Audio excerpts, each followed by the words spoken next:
Senin pagi Gunung Agung Karangasem kembali erupsi dengan mengeluarkan asap kelabu dengan ketinggian 2.000 hingga 2.500 meter dari puncak kawah. Meski demikian, erupsi ini tidak mempengaruhi aktivitas penerbangan Bandara Internasional Ngurah Rai. Tepat pukul 7.23 WITA, Gunung Agung Karangasem kembali erupsi.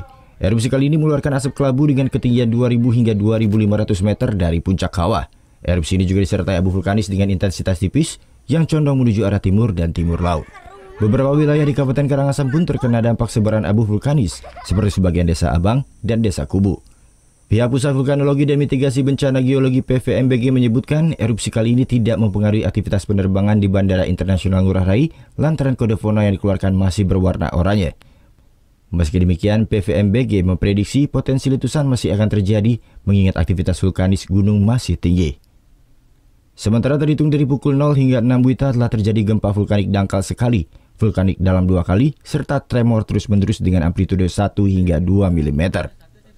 Terjadi tanggal 15 pukul 07.23 WITA dengan tinggi asap 2000, itu condong mengarah ke daerah timur dan timur laut. Kalau dilihat dari abunya itu masih tidak terlalu tebal, masih putih, masih abu-abu tipis, mungkin sampai di Kesimpar, daerah mana sekitar itu.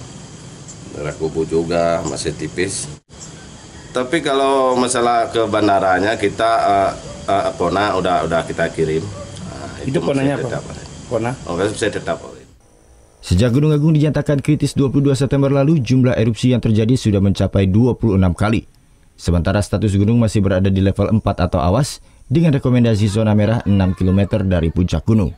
Sesuai rekomendasi PVMBG, terdapat 12 desa yang masuk dalam zona bahaya atau sekitar 53.000 jiwa lebih warga yang diwajibkan mengungsi.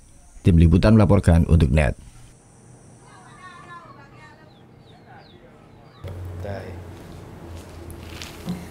Udah selesai kan nontonnya? Nah, jadi jangan lupa buat like, komen, dan subscribe ya.